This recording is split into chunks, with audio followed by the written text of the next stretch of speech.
welcome to Quilt Addicts Anonymous. Today we're going to be teaching you how to make block 4 in the Kaleidoscope Block of the Month.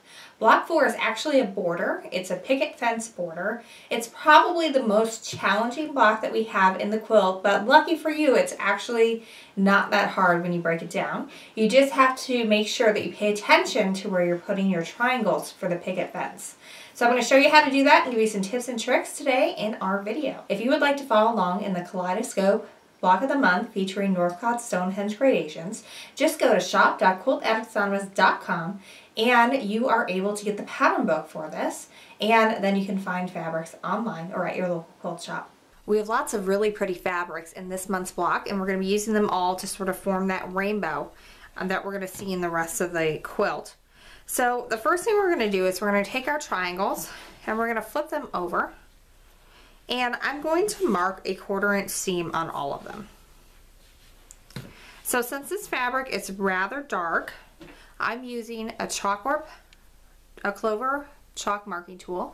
They're really cool. They come in a lot of different colors. I like pink because you can see it on a lot of things, especially dark fabrics. So it's got a little chalk wheel, kind of like a tailor's wheel on the end, and so I'm able to do a nice little line there, so that way you can really see where you're supposed to sew.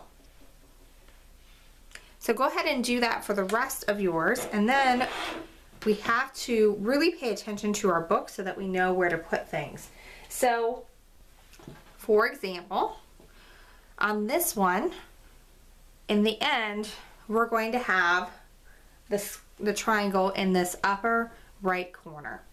So in order to make that happen, when this is sewn together, it's going to flip.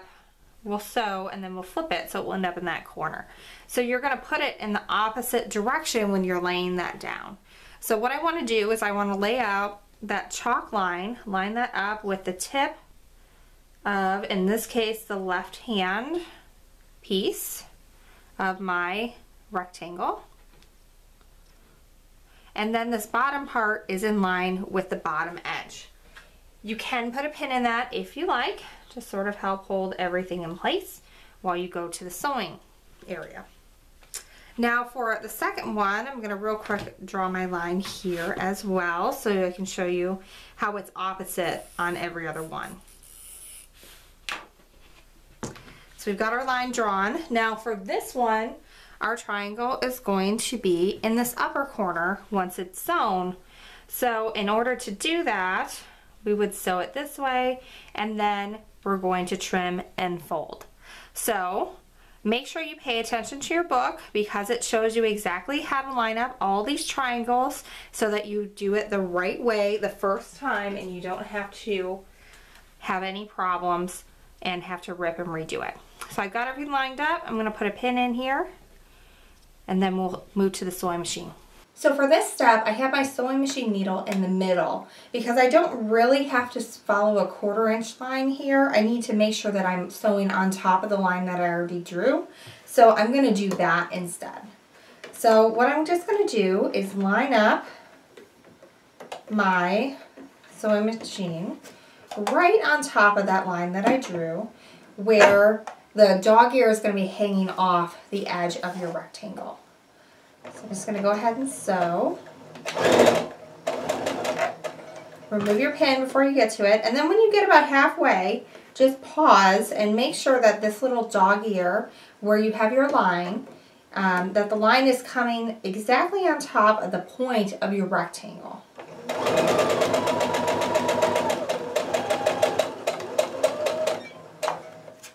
We're going to do a close-up of the next one so you guys can kind of see how I'm doing that.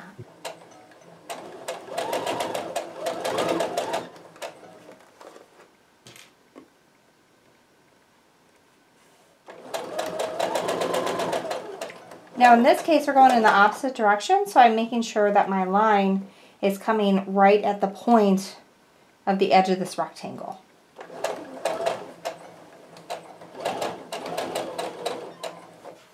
Now before you do anything else, you want to make sure that you flip this triangle over and you make sure that your triangles are going in the right direction that they are supposed to be going for the directions. So make sure you're referring to your pattern book so that you know you're going the right way on this.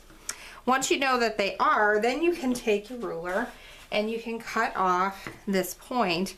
Make sure you do this before you press, otherwise you might accidentally cut off the piece we just sewed on as well. So you definitely want to trim your corner off first before you do that.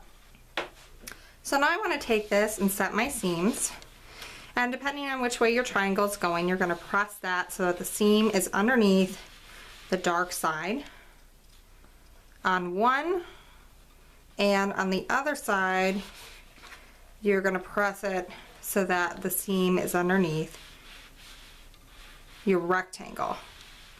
And the reason for this is it will help us have matching seams at our next step. So if you want, you can clip off these dog ears, and then that will make everything lie a little flatter too when you're done. But now you can see when we flip these together, we have one seam going toward the triangle and one going away from it. So when we put these together, it's going to help us get a really perfect join because those seams are just going to kind of notch in place.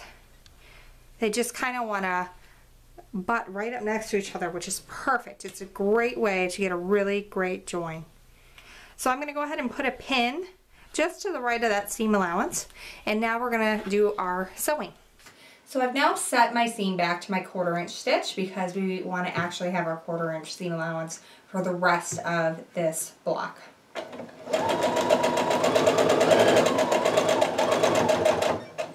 So when I get to that seam, I'm going to stop with my needle down in the seam allowance, and only then will I remove my pin.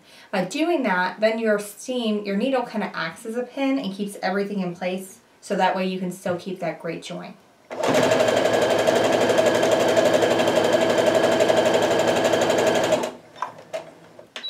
So now here's where the magic is going to happen. What we're going to do is we're going to press this seam allowance flat, and that will make sure that your point doesn't kind of go from one side to the other. It's going to be nice and flat and perfect in the center.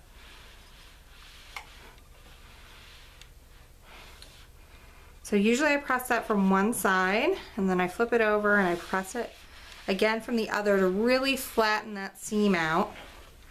And as you can see, we have, get some stray threads out of here, it's a perfect point at the tip of those flying or picket fence units, and it really is a great way to keep everything just perfect because we took the time to press our seams in opposite directions, and then pressing this nice and flat helps keep that really perfect seam, and it's going to make it a lot easier on your quilter to quilt it with that flat seam. They'll be able to get right in here with the quilting that they do without worrying about breaking a needle or anything. So you're going to repeat those steps with the rest of your picket fence units. Make sure you follow along with your book so that you have your triangles going in the right direction and that you're pressing the seams in the right direction.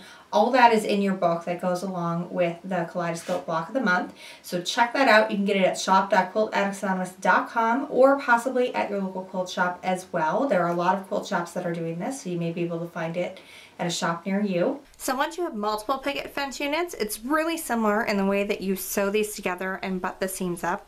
We still have things going in an opposite direction as long as you follow the pressing instructions in the book. So in this case we're going towards the triangle, and in this case we're going toward the rectangle. So when I fit these together, the seams are going to butt up really nicely again against each other. So I can just sort of lock those in place because they're going to just fit snugly right into each other. And then I can put my pin again in the right seam allowance, the one that's closest to you, and that way when we can start right up in this seam and then sew down. Alright, so since this tip is right at the top, I'm going to go really slowly as I start and take a couple of stitches to get that whole first part of the seam allowance secured. And that'll make sure our point is in the right spot and we don't cut it off when we add our additional borders later. So if you want, you could pin more along this piece. I typically don't. I try to pin as little as possible, and because I can just line these corners up and sort of pinch them together. But if you like to pin, by all means, pin away on this thing. So now when I take this over, we're going to press the seam open again. And that'll keep that point really nice and flat. And again, whenever I do these, I press from the back first, and then I flip it over, and I press from the front to help flatten that seam as much as possible. And then that means we have a really nice, perfect point at the top here, and it's really going to be great in our final design. And we're also a perfect 1/4 inch away from the edge, so that's really going to be great when we put our entire quilt together. So now that I have my 2 halves together, we need to pin these together to create our full border. It really is a pretty fast block. You just have to make several of them to have your whole border ready to go. So we'll get that pinned up and sewn together.